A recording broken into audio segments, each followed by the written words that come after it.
folks, this is Q from WhereismyGC. Let's talk about Visa Bulletin October 2022. I think the overall Visa Bulletin has good forward movement. However, EB2 India has shown almost 3 years of retrogression, which has a lot of people in pain, I guess.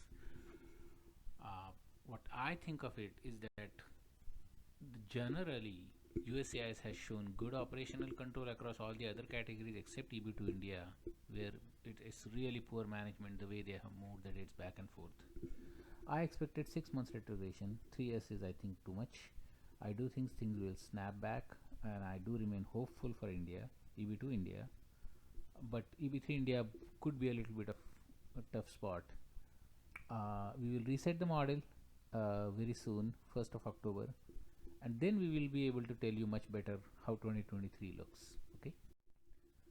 In terms of final action dates, you can see that lots of forward movement, lots of green, some red, particularly of course in the India and EB4 category that's unavailable, and EB5 category India China. Okay. That's what's happening on the final action dates. As per the EB4 category, the certain religious workers category has expired, and so there will have to be a congressional action to reinstate that category, and that's when those visas will start flowing again. But until then, those categories are not going to get any visas. In terms of filing dates, I just want you to understand that the EB3 other workers is really a tough category that is basically going to eat a lot of visas from EB3 category, and so that's going to be a drain on EB3. In terms of 23 outlook, I do expect that the EB categories will receive 46,000 unused visas from family, and so the total limit should be 186,000. EB3 is India is going to have a little bit of rough year, because I think that other worker category that is just eating away too much visas, and that's what happened last year. Otherwise, EB3 India, I was hoping they should have gotten much higher numbers. So we'll see how much they actually get when USCIS and Department of State publish their annual reports. In terms of EB2 India, I think the outlook is that the demand between April 2012 and December 2014 is going to be patchy, because now some people will have been approved, a lot of people won't have been approved between those dates, and so of course there is a little bit of unfairness there, right? I mean, the randomness, people with dates in 14 getting approved versus not in 2012. So I guess it is what it is, but that kind of creates a challenge for us in terms of how to model it. So that's our job, so we'll do it. I do think that the EB2 India is in, as usual, reasonable spot where they can expect some extra visas from EB1 and EB2 rest of the world. It's a great thing that EB1 has continued to be completely current, and so that's really a good news for EB2 India.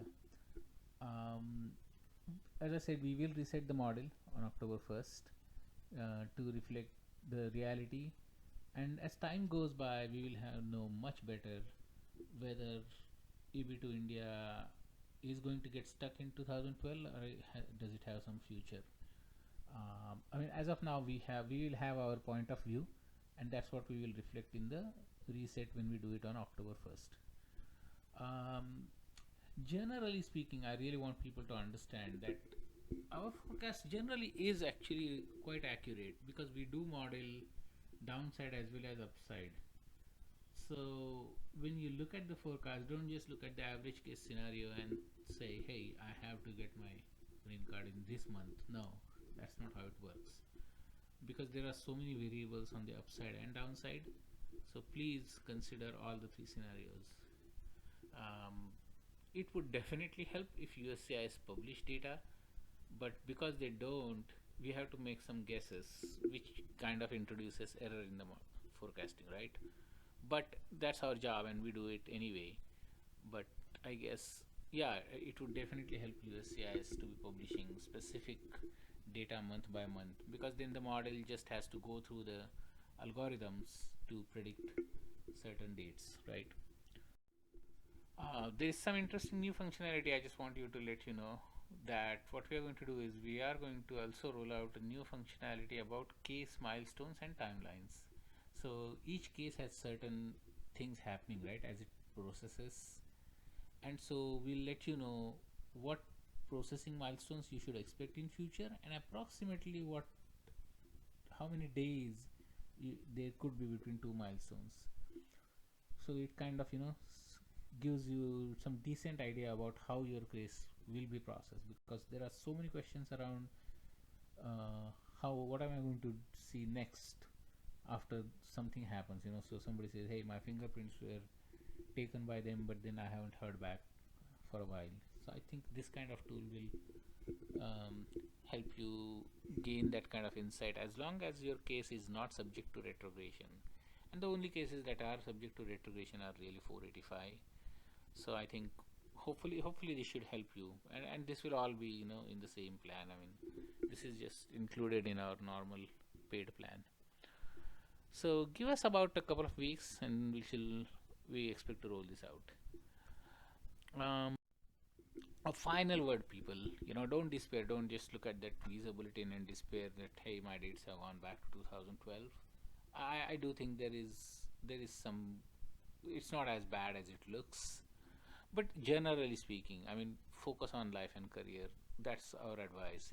We are here to establish clarity as much as we can and reduce the uncertainty in this whole process. That's what we have been doing for almost a decade now.